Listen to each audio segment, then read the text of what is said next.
Hello, welcome to a new episode of My Conversation, and I am your host, Neni Carolina Chacin.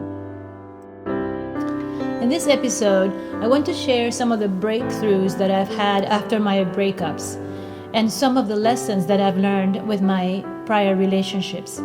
And I wanted to disclose some personal stories with you. Enjoy. Relationships and breakups, as you all know, are part of life. The ups and downs, the happy moments, the sad moments, the painful moments, the frustrating moments, they all happen to all of us. Pain and happiness and love and excitement and new love and old love and secret love, it's all experienced all over the world. Before we start our new relationships, we're always making lists of how that person is going to be when we get one, and dreaming about how is the romance going to start and how is that new relationship going to be. But regardless of all that, we're always having a vision of something happening.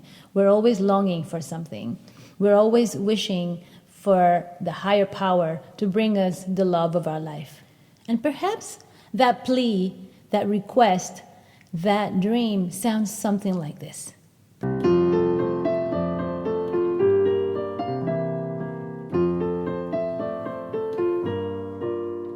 Mr. Sandman, bring me a dream. Make him the cutest that I've ever seen. Give him tulips like roses and clover. Then tell him that his lonesome nights are over. Sandman, I'm so alone. Don't have nobody to call my own. Please turn on your magic beam. Mr. Sandman, bring me a dream. But reality always sets in, and the person that we choose is something very special, something that life surprises with. You never know who you're going to fall in love with consciously like that. You never know who life is going to put you in front of. It could be a person that is younger than you, if you're a female. It could be a person from a different background, a different culture. It could be a completely different person that you ever imagined. Or maybe not, or maybe it's the person that you always expected, but is actually very different from you. And this was the case for me. Some of you already know the story about 3.5 years ago, how I had love at first sight with my last boyfriend of 3.5 years. And it was really a magical moment. We both saw each other without knowing we were meeting, and once we were in the restaurant together, we knew that something was going to happen, and we have been together ever since, until last year. I learned when we started that anything was possible, that the person that I was waiting for was always there and could always come and materialize in any moment.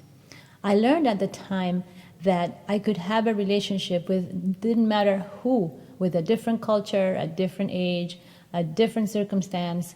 We were just right for each other, and we had a fantastic 3.5 years. We had great harmony with each other, and we almost never had a fight. We actually never really argued, we just had conversations. He accepted my profession as an engineer, a singer, and a coach, and I accepted his profession at the moment as an engineer. Our life schedules didn't match, but I made sure that I had a time where I can spend time with him when he was out of his office work, and he made sure that he would spend time with me on the weekends and also during my concerts whenever he could and he wasn't tired after working. Every person has a different way of showing love and showing appreciation, and it took him a little while to figure out how I wanted him to behave for Valentine's Day, and it wasn't until last year finally that he got it right and perfect. Being patient and having no expectations about the other person and understanding really their love language is very important in a relationship. I definitely had a major breakthrough when I did study about the love languages and also about this book called Attached before I met him. And it really gave me a good understanding of how to communicate with him. We both decided to end it last December 2nd because we didn't have the proper circumstances to continue in a proper environment. I learned that family support, location, goals, and common dreams have to be there for any relationship to move forward and to continue existing. But even if at the beginning we can see some of these things not being there, and we try to give each other some time to figure out our life so that we are, like Dr. Phil said, 80% there and the rest we can grow, we still need to make sure that we're growing. We still need to make sure that those adverse circumstances that may not be there at the beginning are actually hashed out and dealt with little by little as the relationship continues. We didn't do that. At the time of endings, we always ask ourselves, why did I choose you? Why did I choose this person that had this circumstance? But we really cannot dwell on what we did in the past. We can only deal what's in front of us, what's present in front of us, what's right now. And dwelling on that choice is not the right way to deal with a breakup. We have to just head on face the reality of the present and see where we're going to go in the future, and not so much dwell in why did I do this in the past, why not, why this, why that. Perhaps our thoughts sound something like this.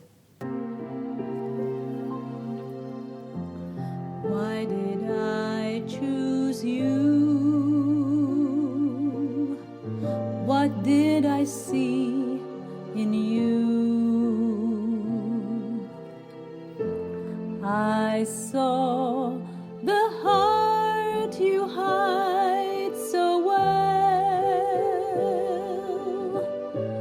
I saw a quiet man who had a gentle way, a way that caught me in its glowing spell.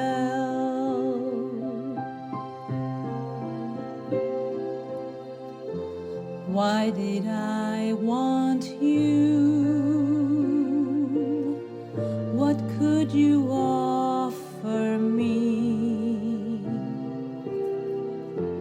A love to last a lifetime through. And when I lost my heart so many years ago, I lost it lovingly and willingly to you. If I had to choose again, I would still choose you. No matter what happened in the past and no matter what you face in the future, make sure you embrace all love no matter what the obstacles come through. Always follow your gut for your heart feeling. To live what you need to live, nothing is set in stone. Regardless of the circumstance, whether you're ending a relation or starting a new relationship, always focus on your own lesson and be creative with it. The lesson that you have to learn is very different from the lesson that the partner has to learn. Every relationship, every experience is there to help you grow, to help you be the best self that you can be. Without these closer relationships, we are not able to really grind on these interesting, internal, deep things that we wouldn't have to deal with unless we're a person that is this close and this meaningful to us. Until you can say that you look forward to whatever obstacle, challenge, breakup, or starting a new relationship, whatever you feel is the most difficult thing, when you can say that you're willing to deal with that again, that's when you're ready to move on. Maybe like this. Just give me a June night, the moonlight and you in my arms with all your charms, the moon above, and we'll make love. I'll hold you in full view. Our dreams will come true. Just give me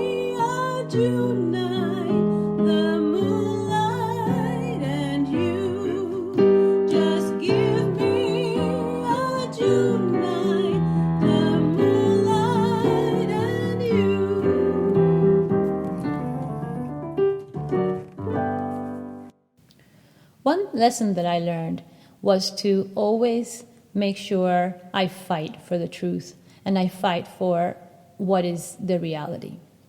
No matter how the circumstances may seem and the pressure from outside, you must make sure that everything is transparent with yourself and with others. I've always been proud of my experience, the different challenges I've overcome, like divorce, cancer, migrating, an engineer, leaving the engineering corporate world, launching as an entrepreneur, a singer, all the things that I've done, and also how I look. I'm very proud of my gray hair that I've had since I was 11 because of my genetic inheritance from my dad. But those very things that I was so proud of were actually the things that were bothering other people in my relationship and even my own boyfriend. So I realized my biggest lesson was that I was placing my self-worth in my experiences and what I had achieved in my life. And I realized that I was much more than that. That looking young at 50, dating a millennial, and all the experiences that I just talked about were actually the very thing that was rejected. And placing my self-worth on that made me be affected, made me feel really bad and hurt and rejected. But in fact, there's no rejection. There's just a perception of how things should be that wasn't the way other people wanted it to be. But in reality, I was just the same person, the same loving person. I had a little trouble dealing with that, but then I recovered. And we decided to, in spite of all that rejection, we were going to give it a try and hide a little bit of all that negative emotion around us and that pressure so that we can actually continue living the wonderful relationship that we had, and so that we can experience some amazing loving moments just like we had for 3.5 years. So we decided to give it a try one more time during the summer after the negative circumstance that exploded on us, and we had a fantastic summer. And this is a song about secret love. We decided to be in secret, but this is really how it sounded to me in my heart.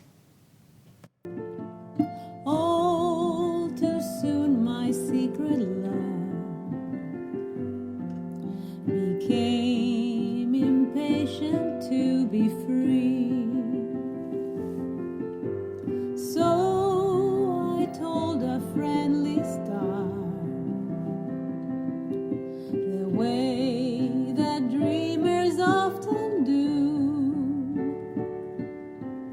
just how wonderful you are, and why I'm so in love with you.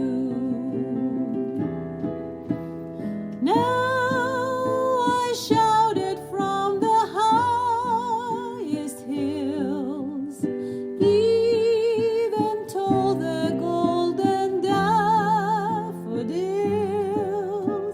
At last my heart's an open door, and my secret love's no secret anymore. Of course, there's a moment where the secret can no longer be a secret. He couldn't keep it, I couldn't keep it, and the reality always comes back in. We need to always embrace the truth. This is my biggest lesson. And even though I let these things be hidden, we always should fight for the truth to be out there so that every decision is made with everything that's on the table, so that all the parties involved know what we're dealing with. If it's a new culture, a new situation, new profession, new characters, new wants, new dreams, new future. Society has so many beliefs that mark the way we make our choices, that make us decide on things just to keep a status quo or just to be like others. But in fact, we're all our own beings. We're unique. We're special. We have something special to give. And I always say that. But in this case, we have to also think about it in our relationships. Our relationships are unique. The way we handle our own relationships, new ones, going forward, and the current ones are unique and special. There's no stereotype of how a relationship really should be. The most important should be just to love, to respect. And anything else that is in the way is just in the way. That if we love each other, that if we respect each other, if we really have found someone that we can find a harmonious time with, where we can just sit down and know the other person's there, not talk, and be happy, then you found a treasure. And that is the moment when you don't have to even think, how it should be, where we should live, how we should live together, we should do this or this other thing this way, or we should have kids in this amount of time, or no. There are many ways to share a relationship. I would say embrace all love, no matter the obstacles. Embrace what you feel, experience. Everything is there for a reason, for you to learn a lesson. Yes, sometimes we find negative things that then we have to stop and break. But it's all right. We can just stop and break and learn a lesson and move on and find something new. If the circumstances are very negative or very positive, then there's a choice. Make sure that whatever obstacle you're facing, you can deal with. Make sure that it doesn't really detriment your self-worth, that your being. Make sure that you talk to others so that they can support you. Positive people that have success in relationships as well. Because if you ask somebody that's not successful in relationships, then you're probably not asking the right person. I am definitely not a relationship coach. But all I can tell you is that I've enjoyed the last 3.5 years in this beautiful relationship that I had here in France. And I wish it could linger a little while more.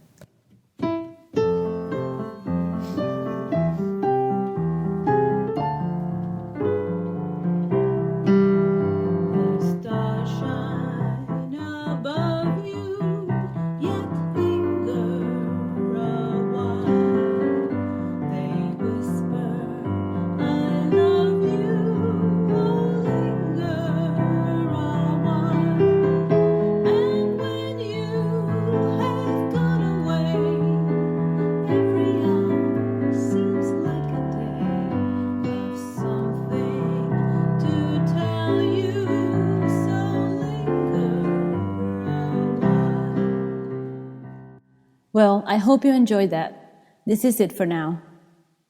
I want to give thanks to my ex-lover for the inspiration and David Herridge for the piano on the songs. If you find this interesting, share it forward. I would love your comment and reviews to improve your experience. Thank you so much for listening. And for more information, go to www.chacin.com. That's my website.